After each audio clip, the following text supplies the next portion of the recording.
विद्यार्थी मित्रांनो नमस्कार. मी श्री वानखेडे सर तुम्हा सर्वांचे स्वागत करतो आजच्या या सत्रामध्ये. मित्रांनो, आजच्या या सत्रामध्ये आपण पाहणार आहोत सुधारित मूल्यमापन योजना. महाराष्ट्र राज्य माध्यमिक व उच्च माध्यमिक शिक्षण मंडळ पुणे यांनी सुधारित मूल्यमापन योजना अंमलात आणलेली आहे आणि ती कशाप्रमाणे आहे. इयत्ता 10वी विषय गणितासाठी मूल्यमापन योजना काय आहे यासंबंधीची माहिती आपण आजच्या या सत्रामध्ये घेऊया. मित्रांनो, गणित भाग 1 मध्ये गणिताशी संबंधित घटकांचा समावेश आहे, तर गणित भाग 2 मध्ये भूमितीशी संबंधित घटकांचा समावेश आहे. दोन्ही पाठ्यपुस्तकात अनेक कृतींचा समावेश केलेला आहे. आशयाच्या स्पष्टीकरणासाठी काही कृती दिल्या आहेत. काही कृती अध्ययनासाठी आहेत, तर काही कृती मूल्यमापनासाठी दिलेल्या आहेत. मित्रांनो, इयत्ता 10वीची शालांत प्रमाणपत्र परीक्षा म्हणजेच 10वीची बोर्ड परीक्षा ही केवळ 10वीच्या अभ्यासक्रमावर आधारित आहे आणि या प्रश्नपत्रिकेत विकल्पासह 60 गुणांचे प्रश्न विचारले जातात, हे तुम्हाला माहिती आहे. त्यापैकी 40 गुणांचे प्रश्न विद्यार्थ्यांनी सोडवायचे आणि प्रश्नपत्रिकेत 20% गुण हे कृतीयुक्त असतात. तर याप्रमाणे ही योजना आहे. मूल्यमापन योजना, सुधारित मूल्यमापन योजना इयत्ता 10वीची गणितसाठी लेखी परीक्षा भाग 1 40 गुण आणि भाग 2 40 गुण असे 2 पेपर असतात आणि अंतर्गत मूल्यमापनासाठी 20 गुण असतात. असे एकूण 100 गुणांचा हा दोन्ही पेपर असतो. प्रत्येक पेपरसाठी 2 तास हा वेळ निर्धारित असतो. यावर्षी तो वेळ वाढवून दिला जाईल असं शिक्षण मंत्र्यांनी जाहीर केलेला आहे. तरी पण 2 तास हा निर्धारित वेळ आहे असं मानूया. त्यानंतर बघा, अंतर्गत मूल्यमापनामध्ये 20 गुण आहेत, त्याला याच्यासाठी राखीव ठेवण्यात आलेले. त्यापैकी गृहपाठाला 10 गुण आणि प्रात्यक्षिक परीक्षा जी आहे प्रॅक्टिकल त्यासाठी 10 गुण आहेत. या 10 गुणामध्ये भाग 1 5 गुण आणि भाग 2 5 गुण गृहपाठाचे असतील, असे एकूण 10 गुण. त्यानंतर प्रॅक्टिकल म्हणजेच प्रात्यक्षिक परीक्षा जी आहे 10 गुणांची, त्यामध्ये सुद्धा भाग 1 10 गुण आणि भाग 2साठी 10 गुण असे 20 गुण एकूण प्रॅक्टिकल घ्यायचं आहे 20 गुणांचं आणि त्याचं पुन्हा 10 मध्ये रूपांतरित करायचं आहे. प्रात्यक्षिकाच्या 20 गुणांचे रूपांतर 10 गुणामध्ये करावे लागणार आहे आपल्याला. जे विद्यार्थी प्रॅक्टिकल परीक्षा देण्यास असमर्थ असतील त्यांच्यासाठी 20 गुणांची म्हणजे 10-10 भाग 1 10 आणि भाग 2 10 बहुपर्यायी प्रश्न देऊन परीक्षा घ्यावी व त्यांचे रूपांतर 10 मध्ये करण्यात यावे असं सुद्धा आपल्याला करता येईल. तर अशा प्रकारचे हे अंतर्गत मूल्यमापन आहे. परत एकदा बघा, अंतर्गत मूल्यमापन हे 20 गुणाचं असते. लेखी परीक्षा 40 गुणाची आहे आणि या 20 गुणामध्ये 10 पाठ गृहपाठाला 10 गुण आणि प्रात्यक्षिक परीक्षा जी आहे प्रॅक्टिकल एक्झाम यासाठी 10 गुण आहे. तर या 10 मध्ये भाग 1 साठी 5 आणि भाग 2 साठी 5 असे एकूण 10 गुण गृहपाठासाठी. गृहपाठ हा प्रत्येक गृहपाठासाठी पाठ्यपुस्तकातील किमान 5 कृती लिहून पूर्ण करावायच्या आहेत. 5 ॲक्टिव्हिटीज त्याला गुणदान करून त्याचे रूपांतर 5 मध्ये करायचे असे हे गृहपाठ असतील. आणि प्रॅक्टिकलच्या बाबतीत काय आहे, प्रॅक्टिकल आपल्याला 10-10 गुणांचे आहेत. भाग 1 साठी 10 आणि भाग 2 साठी 10 असे 20 गुण आणि 20चं पुन्हा 10 मध्ये रूपांतर करायचं आहे मित्रांनो. तर असं हे अंतर्गत मूल्यमापन असेल 20 मार्काचं. आणि लेखी परीक्षा तुम्हाला सांगितली आहे अगोदरच 40 गुणांची म्हणजे ते 80 गुण होतात. त्यानंतर या ठिकाणी बघा, प्रश्नपत्रिकेचा आराखडा कशा प्रकारे असेल नेमका त्याविषयी आपण माहिती पाहूया. तर बघा, पहिल्या प्रश्नामध्ये ए आणि बी असे 2 उपप्रश्न असतात 1-1 गुणांचे. प्रश्न पहिला ए मध्ये 4 बहुपर्यायी प्रश्न असतात. बी मध्ये सुद्धा 4 पैकी 4 आपल्याला उपप्रश्न सोडवायचे असतात. त्यानंतर प्रश्न दुसरा आहे मित्रांनो, दुसरा ए, याच्यामध्ये सुद्धा 2 प्रश्न पहिल्यामध्ये 2 उपप्रश्न, प्रश्न दुसऱ्यामध्ये सुद्धा 2 उपप्रश्न ए आणि बी. यामध्ये 3 पैकी 2 कृती आहेत. पहिला ए आणि बी 4 उपप्रश्न सोडवायचे आहेत. त्यानंतर बघा प्रश्न तिसरा. यामध्ये प्रश्न तिसरा जो आहे यामध्ये सुद्धा 2 उपप्रश्न आहेत मित्रांनो, ए आणि बी. ए मध्ये 2 पैकी 1 कृती आहे 3 गुणांची आणि बी मध्ये 4 पैकी 2 उपप्रश्न सोडवायचे आहेत 3 गुणांचे. असा हा एकूण 9 गुणांचा पेपर प्रश्न आहे तिसरा. त्यापैकी तुम्हाला एकूण 18 पैकी 9 विकल्पासह 18 गुण आहेत आणि 9 सोडवायचे आहेत समजा. त्यानंतरचा चौथा प्रश्न आहे मित्रांनो. यामध्ये उपप्रश्न नाही, 3 पैकी 2 उपप्रश्न सोडवायचे आहेत. ए बी असं काही नाही ते यामध्ये. आणि शेवटचा 5वा प्रश्न आहे 2 पैकी 1 सोडवायचे, याच्यामध्ये सुद्धा उपप्रश्न नाही. असे एकूण 5 प्रश्न आहेत आपल्याला. त्यापैकी 3 प्रश्न हे उपप्रश्न असणारे आहेत. त्यानंतर उद्दिष्टानुसार गुण विभागणी कशी आहे बघा. भाग 1 आणि भाग 2 साठी ज्ञान, आकलन, उपयोजन आणि कौशल्य असे 4 उद्दिष्टे आहेत. त्यापैकी पहिलं ज्ञानावर आधारित 20% गुण, 20% गुण राखीव आहेत. आकलनसाठी 30, उपयोजन 40 आणि कौशल्यासाठी 10 गुण. त्याचप्रमाणे भाग 2 मध्ये 20, 30 आणि उपयोजनासाठी 30 आहे. या ठिकाणी 40 पैकी 40 भाग 1 साठी होतं आणि कौशल्यासाठी 20 गुण आहेत. अशी गुणांची विभागणी केलेली आहे त्यामध्ये. त्यानंतर प्रश्न प्रकारानुसार गुण विभागणी कशी आहे बघा. सोपे प्रश्न असतील 40%, मध्यम प्रश्न 40% आणि कठीण प्रश्न असतील 20%. अशी गुण विभागणी केलेली आहे. म्हणजे यामध्ये सर्वच स्तरावरील विद्यार्थ्यांचा विचार करण्यात आलेला आहे. त्यानुसार सोपे प्रश्न असतील 40% गुणांचे, म्हणजेच 40% गुण त्या प्रश्नपत्रिकेमध्ये सोपे प्रश्नासाठी राखीव आहेत. त्यानंतर मध्यमसाठी 40% आणि 20% जे गुण आहेत ते काठिण्य पातळी जास्त असणारे प्रश्न, म्हणजेच कठीण प्रश्न. असे एकूण 100% अशी गुण विभागणी केलेली आहे मित्रांनो. तर त्यानंतर पाहूया उद्दिष्टानुसार गुण विभागणी कशी आहे. जसं आपण अगोदर बघितलं होतं सुरुवातीला, त्याप्रमाणे भाग 1 आणि 2 साठी बघा. ज्ञान, आकलन, उपयोजन आणि कौशल्य यावर आधारित प्रश्न असतात. 20%, 30%, 40% आणि 10% हे कौशल्यावर आधारित आहेत.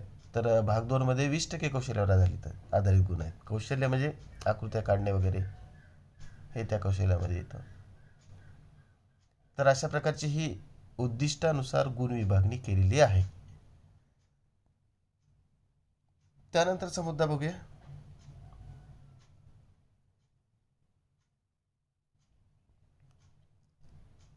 आता ही जी गुण विभागणी आहे याच्यामध्ये तुम्हाला विकल्पासह 60 गुण असतात आणि सोडवायचे 40 गुण असतात. म्हणजे 20 गुण हे एक्स्ट्रा दिलेले असतात. जसे की 2 पैकी 1, 4 पैकी 2 असे असतात. तुम्हाला सांगितल्याप्रमाणे प्रश्न पहिल्यामध्ये उपप्रश्न असतात ए आणि बी. त्यापैकी पहिला ए असतो बहुपर्यायी प्रश्न आणि बी असतो 4 पैकी 4 सोडवायचे, याच्यामध्ये विकल्प नाही. त्यानंतर दुसरा प्रश्न आहे. दुसऱ्या प्रश्नामध्ये उपप्रश्न असतात ए आणि बी. ए मध्ये 3 पैकी 2 कृती असतात. तर प्रश्न दुसऱ्यामधली ए जी कृती आहे ती 2 गुणांची आहे. तर अशीच कृती प्रश्न तिसऱ्यामध्ये सुद्धा आहे, त्याला 3 गुण आहेत. तर अशा प्रकारचा हा प्रश्नपत्रिकेचा आराखडा आहे. बघा एकदा पुन्हा. प्रश्न पहिल्यामध्ये उपप्रश्न ए आणि बी. त्यापैकी पहिला ए बहुपर्यायी आणि बी हा प्रश्न उत्तर, म्हणजे त्याचं उत्तर लिहायचं वस्तुनिष्ठ. त्यानंतर प्रश्न दुसरा आहे. याच्यामध्ये सुद्धा 2 उपप्रश्न असतात ए आणि बी. त्यापैकी ए हा 3 पैकी 2 कृती आहे याच्यामध्ये 2 गुणांची आणि बी त्यामधलाच 5 पैकी 4 उपप्रश्न सोडवायचे आपले. त्यानंतर प्रश्न तिसरा. याच्यामध्ये सुद्धा 2 उपप्रश्न आहेत. तिसरा ए आणि तिसरा बी. त्यापैकी तिसरा ए ला 2 कृती दिलेल्या आहेत, त्यापैकी एक ॲक्टिव्हिटी म्हणजेच कृती आपल्याला सोडवायची आहे आणि याला 3 गुण आहेत. त्यानंतर तिसऱ्यातला बी 4 पैकी 2 उपप्रश्न सोडवायचे आहेत. विकल्प भरपूर आहे आपल्याला. ऑब्जेक्ट म्हणजे काय म्हणता येईल त्याला, ऑप्शन आहे त्याच्यामध्ये. त्यानंतरचा प्रश्न जो आहे चौथा प्रश्न, याच्यामध्ये सुद्धा आपल्याला 3 पैकी 2 सोडवायचे आहेत आणि हे 4 गुणांचे प्रश्न आहेत. 4 2 8 गुण होतात या ठिकाणी. त्यानंतर प्रश्न 5वा जो आहे तो 2 प्रश्न असतात, यामध्ये 2 पैकी आपल्याला फक्त 1 सोडवायचा आहे आणि हा आहे 3 मार्कांचा. अशा प्रकारे या ठिकाणी पहिला प्रश्न 8 गुणांचा, दुसरा 12, तिसरा 9, चौथा 8 आणि 5वा 3 असे एकूण 40 गुणांचे हा पेपर असतो, भाग 1 आणि भाग 2चा. प्रश्न क्रमांक 3B जो आहे भाग 2 मधील, उपप्रश्नात किमान एका प्रमेयाचे विधान देऊन सिद्धता लिहा असा प्रश्न असावा असतो. त्याचप्रमाणे प्रश्न 4 मधील उपप्रश्न अभ्यासक्रमावर आधारित परंतु पाठ्यपुस्तका बाहेरचे व आव्हानात्मक प्रश्न या ठिकाणी विचारले जातात मित्रांनो. प्रश्न 4 मध्ये बघा, चॅलेंजिंग क्वेश्चन जे असतात ते प्रश्न क्रमांक 4 मध्ये विचारले जातात. त्यानंतर प्रश्न क्रमांक 5 मध्ये काय विचारले जाते, प्रश्न क्रमांक 5 मधील उपप्रश्न हे पाठ्यपुस्तकाबाहेरील अभ्यासक्रमावर आधारित परंतु सृजनात्मक असतील. यामध्ये विद्यार्थ्यांच्या कलागुणांना वाव देण्यात आलेला आहे. त्यांच्या उत्तरामध्ये पुढील सारख्या अपेक्षा असतात. फॉर एक्झाम्पल, उदाहरणार्थ स्वमत मांडण्याची संधी असणारे प्रश्न असे असतात. यामध्ये स्वमत मांडण्याची संधी असणारे प्रश्न असतात. त्यानंतर दिलेल्या माहितीवरून आकृती काढणे, अपूर्ण रचना, फ्लो चार्ट पूर्ण करणे. त्यानंतर दिलेली माहिती प्रसंगावरून उदाहरण तयार करणे. त्यानंतर आहे मुक्तोत्तरी प्रश्न. त्यानंतर याच्यामध्ये विचारल्या जाणाऱ्या प्रश्नांचा अंदाज, निकटीकरण म्हणजेच एस्टिमेशन अँड ॲप्रॉक्सिमेशन असे प्रश्न यामध्ये विचारले जातात. त्याचप्रमाणे उतारा देऊन त्यावरील गणिती माहितीवरून प्रश्न, अशा प्रकारचे प्रश्न यामध्ये विचारले जात असतात मित्रांनो प्रश्न 5 मध्ये. त्यानंतर प्रत्यक्ष प्रश्नपत्रिका कशी असते बघा, या ठिकाणी सूचना दिलेल्या असतात विद्यार्थ्यांना. त्यामध्ये सर्व प्रश्न सोडवणे आवश्यक, गणकयंत्राचा वापर करता येणार नाही. त्याचप्रमाणे प्रश्नांच्या उजवीकडील दिलेल्या संख्या पूर्ण गुण दर्शवतात. प्रश्नपत्रिकेचं स्वरूप बघत आहोत आपण मित्रांनो. त्या प्रश्नपत्रिकेवर या सूचना दिलेल्या असतात. आवश्यक त्या ठिकाणी उत्तरा शेजारी आकृती काढावी लागते. तुम्हाला माहीत आहे की भाग 2 मध्ये म्हणजेच भूमितीमध्ये आकृती ही आवश्यकच असते बऱ्याच ठिकाणी, कारण आकृतीवरूनच आपण प्रमेयाची सिद्धता करत असतो. त्याचप्रमाणे असे काही प्रश्न असतात की जे स्पष्ट करण्यासाठी आकृतीची नितांत गरज असते. अशा ठिकाणी आकृती काढणे अतिशय आवश्यक आहे आणि आकृतीशिवाय उत्तराला मार्क्स मिळणार नाहीत. त्यानंतर रचनेच्या सर्व खुणा ज्या असतात ते स्पष्ट असायला पाहिजे. आकृती काढताना त्या पुसायच्या नाहीत, तशीच राहू द्यायच्या. समजा तुम्ही चॉप मारलेला असताना त्या पेन्सिलच्या ज्या खुणा आहेत बाजूला गेलेल्या त्यासुद्धा पुसायच्या नाहीत, तसेच ठेवायच्या, जेणेकरून तुम्ही ॲक्च्युअल आकृती काढल्याचं ते एक हे आहे, उदाहरण आहे समजा. त्यानंतर 6वी जी सूचना आहे ती आहे, प्रत्येक बहुपर्यायी प्रश्नासाठी प्रश्न क्रमांक 1A मध्ये मूल्यमापन प्रथम प्रयत्नालाच केले जाईल. हे विशेष महत्त्वाचं आहे. बघा ते या ठिकाणी प्रश्न पहिला जो आहे बहुपर्यायी प्रश्न, याच्यामध्ये प्रश्न पहिला ए लिहिताना फक्त पहिल्यांदाच विचार करून लिहायचा. त्यानंतर लिहिलेल्या उत्तराला मार्क देणार नाहीत. पहिल्याच उत्तराला मार्क दिले जातील, तेच ग्राह्य धरले जाईल. काही विद्यार्थी काय करतात की अनेक ठिकाणी एकच प्रश्न वेगवेगळे पर्याय टाकून लिहितात. त्यामुळं हे बोर्डाच्या लक्षात आलं. त्यानुसार बोर्डानं असं निर्देश काढले की पहिल्या प्रयत्नात जो विद्यार्थी हा प्रश्न सोडवेल तोच पहिला प्रयत्न ग्राह्य धरला जाईल गुणासाठी. त्यानंतर 7वी जी सूचना आहे, बहुपर्यायी प्रश्नाचे उत्तर लिहिताना उपप्रश्न क्रमांक निवडून त्या समोरील अचूक पर्यायाचे वर्णाक्षर लिहावे, ABCD. अशा प्रकारच्या सूचना आहेत. तर आता या ठिकाणी बघा, भाग 1 साठी प्रश्न पहिला जो आहे त्यामध्ये उपप्रश्न A आहे आणि या उपप्रश्न A मध्ये पुढील प्रत्येक उपप्रश्नासाठी 4 पर्यायी उत्तरे दिली आहेत. त्यापैकी अचूक पर्याय निवडून त्याचे वर्णाक्षर लिहायचं आहे आपल्याला, म्हणजेच ABCD लिहायचं आहे. तर या ठिकाणी पहिला प्रश्न असा आहे की X व Y ही चले असलेल्या एक सामायिक समीकरणासाठी dx 27 dy 9 d3 d = 3 असेल तर y बरोबर किती, असा प्रश्न आहे. प्रश्न परत एकदा बघा, उपप्रश्न आहेत. तर प्रश्नपत्रिकेचं स्वरूप पाहत आहोत मित्रांनो आपण. पहिल्या प्रश्नामध्ये A हा उपप्रश्न आहे आणि यामध्ये याच्यातला पहिला प्रश्न X व Y ही चल असताना एक सामायिक समीकरणासाठी y ची किंमत काढायची आपल्याला. त्यानंतर दुसरा प्रश्न, यामध्ये पहिल्या n नैसर्गिक संख्यांची बेरीज खालीलपैकी कोणती. तर यामध्ये आपल्याला 4 पर्याय दिले आहेत, A, B, C आणि D.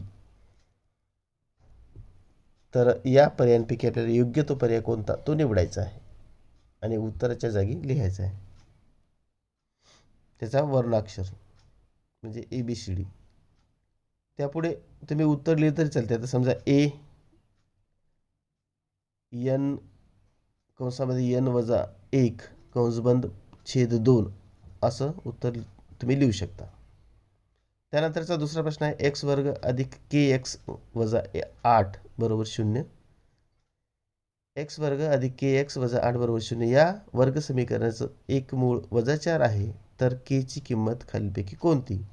पर्याय आहेत A0, B4, C0 किंवा 4 आणि D2. त्यानंतर चौथा प्रश्न आहे एक नाणे फेकणे या प्रयोगामध्ये नमुना घटकांची संख्या किती. नमुना घटकांची संख्या ओळखण्यासाठी आपल्याला पर्याय दिलेले आहेत A4, B2, C1 आणि D8. तर यापैकी आपल्याला योग्य तो पर्याय कोणता तो निवडायचा आहे आणि त्याचं वर्णाक्षर लिहायचं आहे. वर्णाक्षराच्या पुढे तुम्ही ती संख्यासुद्धा लिहू शकता, असं काही बंधन नाही, परंतु वर्णाक्षर लिहिणं अतिशय महत्त्वाचं आहे, केवळ उत्तर लिहून चालणार नाही. तर अशा प्रकारे या ठिकाणी आपण सुधारित मूल्यमापन योजना पाहिलेली आहे, अभ्यासली आहे. तुम्हाला हा व्हिडिओ कसा वाटला तो नक्की कमेंट्समध्ये लिहा आणि तुमच्या मित्रांना शेअर करा आणि चॅनल सबस्क्राईब केले असेल तर जरूर करा. भेटूया पुढच्या सत्रामध्ये. तोपर्यंत